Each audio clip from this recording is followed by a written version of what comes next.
Nous allons apprendre aujourd'hui dans le Hayom Yom que le Rabbi Shimon Zalman nous demande d'étudier le Chumash tous les jours avec Rashi. Mais pourquoi seulement Rashi ? Il y a tellement d'explications importantes sur le Chumash. Il y a le Ibn Ezra, il y a le Rambam. D'ailleurs, nous allons célébrer sa Iloula ce soir et demain, Be'ezrat Hashem, le Chaf, le 20e jour du mois de Tevet. Il y a également le Kli Yakar, il y a le Or HaChaim HaKadosh et bien d'autres encore. Pourquoi, en particulier, le Rashi ? Le Rabbi de Lubavitch nous donne 3 raisons à cela. Première raison, elle est notée dans le Shulchan Aruch, et il est dit là-bas que lorsque nous faisons la paracha juste avant Shabbat, et que nous lisons la paracha, en faisant par exemple Shnei Mikra ve'Echad Targum, eh bien, nous avons le devoir de le lire avec le Rashi. Si nous avons par exemple déjà appris le Chitat tous les jours, eh bien, nous n'avons pas besoin de refaire encore une fois Rashi. Par contre, il faudra dire le Onkelos. Il contient aussi, deuxième raison, des secrets de la Torah dans l'étude du Rashi. Nous avons appris dans un autre Hayom Yom que Rashi est ce que nous appelons Yena Shel Torah, c'est-à-dire le vin de la Torah, c'est-à-dire les secrets cachés de la Torah. Troisième raison, c'est ce qui nous prépare à la Géoula, la délivrance. Rashi, lui, explique le pshat, c'est-à-dire le sens fondamental de la Torah. Rashi veut que nous comprenions le pshuto shel mikra, c'est-à-dire le sens simple de chaque mot de la Torah, le sens fondamental. Maintenant, qu'est-ce qu'on peut dire de tous ces secrets cachés dont il est question ici et qui font référence à ce vin de la Torah ? Ils sont cachés à l'intérieur du sens simple et fondamental. Dans de nombreuses siprot, c'est-à-dire des discours du Rabbi, on voit que le Rabbi nous a montré comment trouver certains des secrets de la Torah à l'intérieur de l'explication que Rashi nous donne. Quand viendra le Mashiach, les secrets cachés de la Torah ne seront plus cachés et nous pourrons les voir dans les aspects basiques de la vie. Tout ce qui nous paraît ordinaire aujourd'hui aura un sens profond. C'est ainsi que quand on étudie Rashi et les secrets de la Torah qui se trouvent à l'intérieur, eh bien, on se prépare à la venue de Mashiach. Quand nous pourrons voir ces secrets de la Torah partout et tout le temps.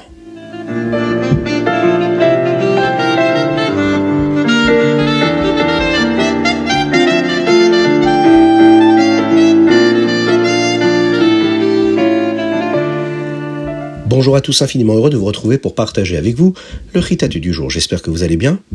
Et aujourd'hui, nous sommes le Yutet, le 19e jour du mois de Tevet. Et nous allons commencer par notre Chumash du jour. Et quel Chitat, quel Chumash! Nous commencerons aujourd'hui un nouveau Chumash, le Chumash Shemot. Et dans ce Chumash Shemot, la première paracha qui est la paracha de Shemot.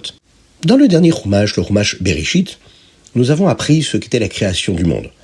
Nous avons appris aussi qui étaient les Avot, Avraham, Yitzhak, Yaakov.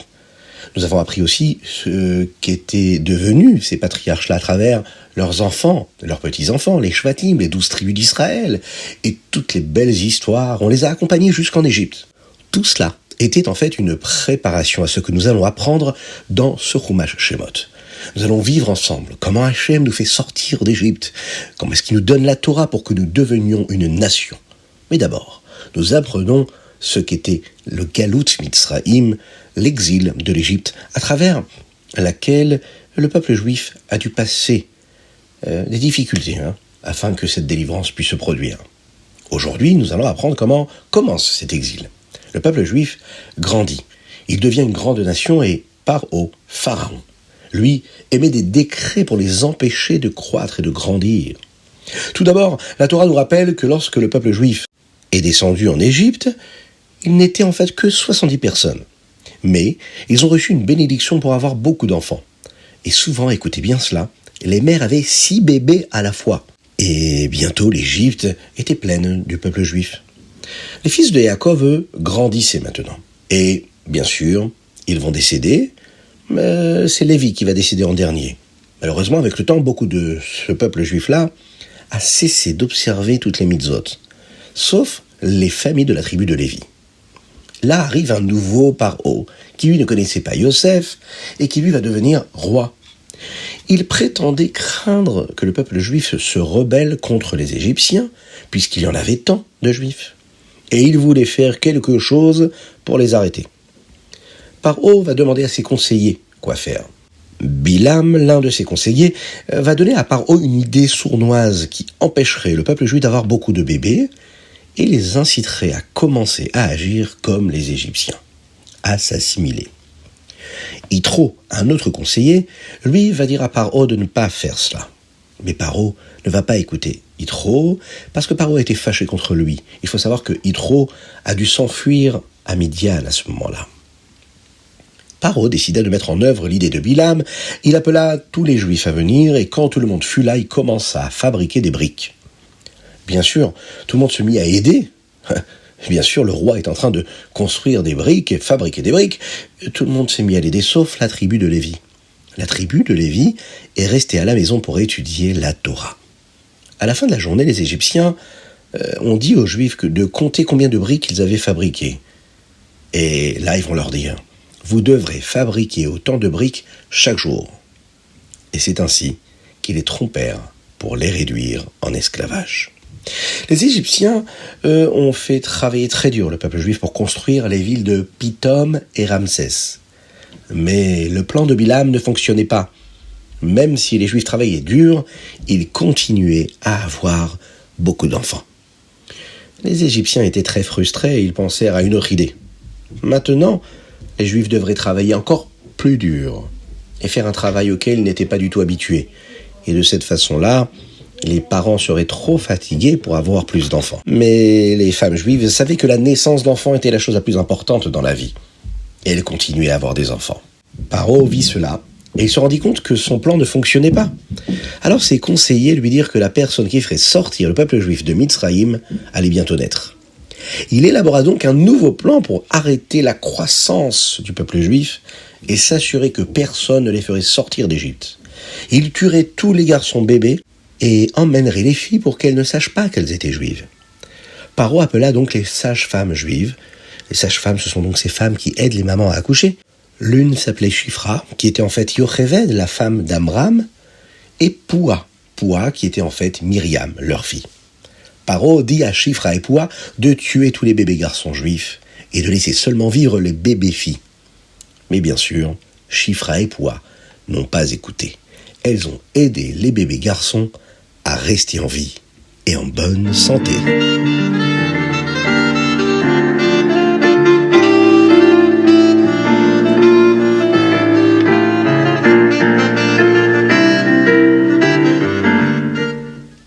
Teilim. Oui, dans le Chitat, il y a le Chumash, ensuite il y a le Teilim. Et aujourd'hui, nous allons lire les Teilim Tzadik, Tzadik Aleph, Tzadik Bet, Tzadik Gimel, Tzadik Dalet, Tzadik Et, Tzadik Vav, du 90 au 96. Le premier chapitre des Teilim d'aujourd'hui a été écrit par Moshe Rabbeinu. Plus tard, David HaMelech l'a inclus dans les Teilim. Et il commence par les mots suivants. Tefila le Moshe Ish Haelokim. C'est une tefila de Moshe Rabbeinu, un homme de Dieu, un homme d'Hachem. Pourquoi Moshe Rabbeinu est-il appelé ici un homme de Dieu ? Hachem est tout est Dieu, mais nous ne pouvons pas le voir. Hachem a créé le monde parce qu'il voulait que le peuple juif agisse d'une certaine manière qu'il le rendrait heureux ici, dans ce monde-là. Mais si nous ne pouvons pas voir Dieu, comment savons-nous comment agir ? C'est pourquoi Hachem a donné au peuple juif un Moshe Rabbeinu, qui lui est un homme de Dieu, un homme d'Hachem, Ish Haelokim. Un Moshe Rabbeinu a deux parties. Il a une partie de lui qui est de Dieu, très très proche de Dieu, afin qu'il sache ce que Dieu veut vraiment, mais il est aussi un homme, donc il peut nous enseigner ce que nous devons faire. Il y a toujours un Nassi, un chef de la génération comme Moshe Rabbeinu, qui aide le peuple juif à faire ce que Dieu veut à ce moment-là.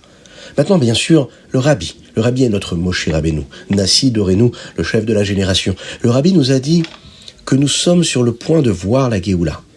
Et nous devons apprendre et enseigner beaucoup ce qui concerne le sujet de la délivrance. Le Rabbi nous l'a demandé. Nous devons répandre le judaïsme et la chassidoute partout et demander à Dieu de nous donner et de nous envoyer le Mashiach maintenant.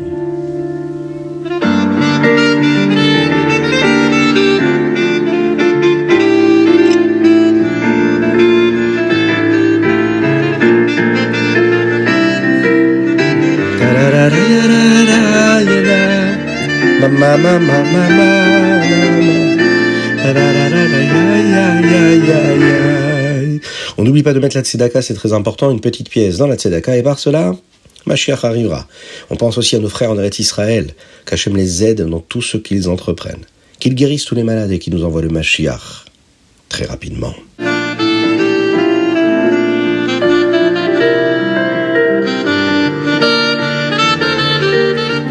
Tania, l'écoutez à Marim, aujourd'hui nous sommes dans le Perek Yudbet.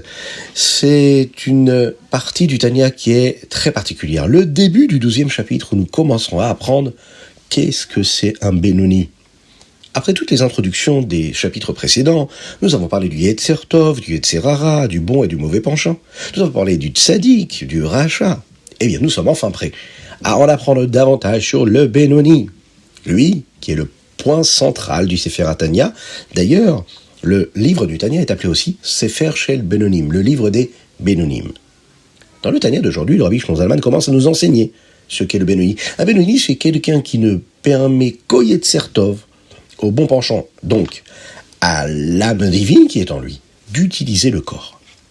Le bon penchant est le seul à décider ce que la personne doit faire.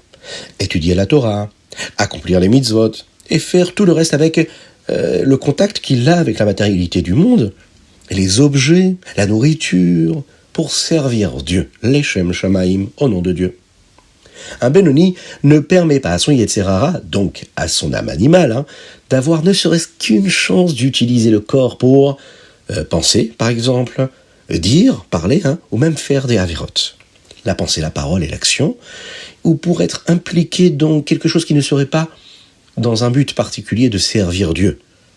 C'est pourquoi on dit d'un Benoni qu'il n'a jamais commis d'avérote, car il n'a jamais laissé son Yetzer Hara, son mauvais penchant, avoir la moindre chance d'exister.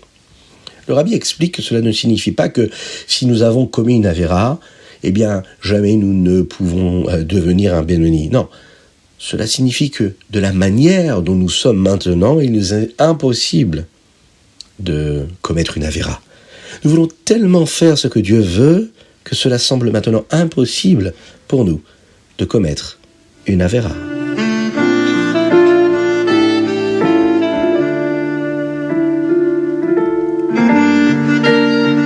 Est-ce que vous avez pensé à partager le Chita du jour ? C'est très important de le partager avec vos amis. Il est très important également de vous abonner sur les différentes plateformes, que ce soit podcast, sur Spotify, sur Apple, sur Google, sur également YouTube. Oui, vous cliquez, vous vous abonnez, vous likez, faites tout ce qu'il faut sur toutes les plateformes. C'est ce qui nous donne beaucoup plus de visibilité. Et si on a plus de visibilité, eh bien on peut diffuser beaucoup plus de Torah. Et oui, je le sais, vous voulez que la Torah arrive partout, tout le temps. C'est ce qui nous amènera le Mashiach.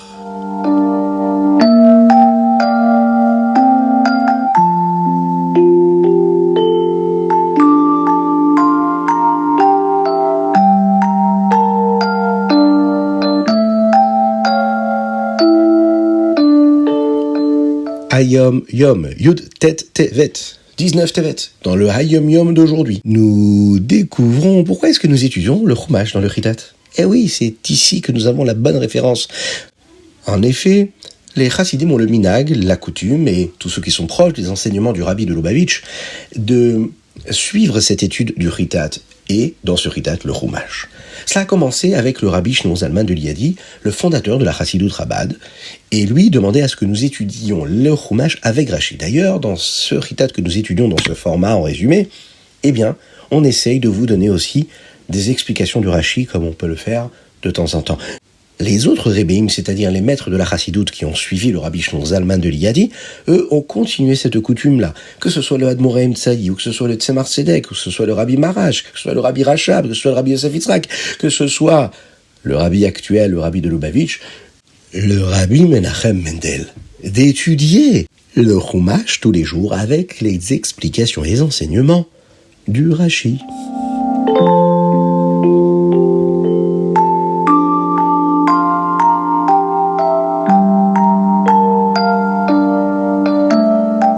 Rambam, aujourd'hui nous étudions les lois qui concernent le vol et la restitution des objets perdus.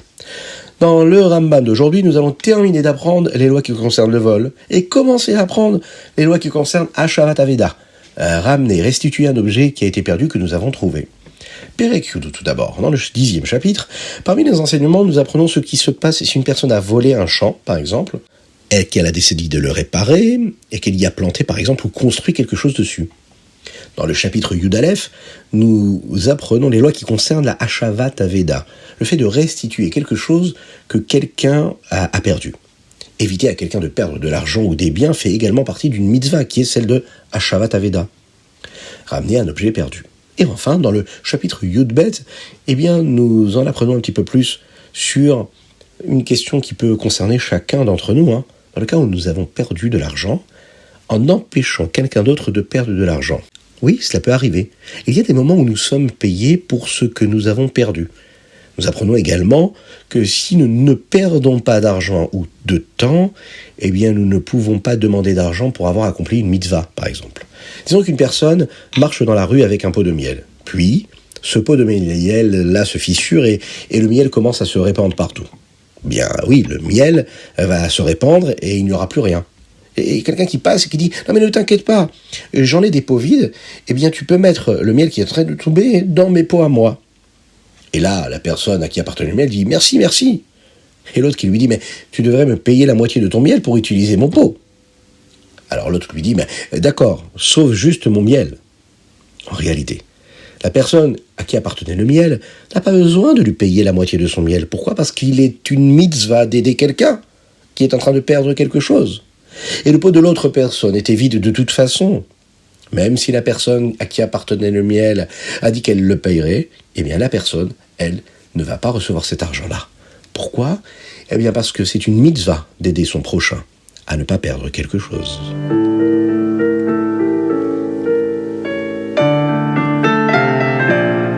Et voilà, c'était le Ritat du jour. Envoyez-nous vos dédicaces sur ritat.fr, mais également par WhatsApp, sur le numéro de téléphone.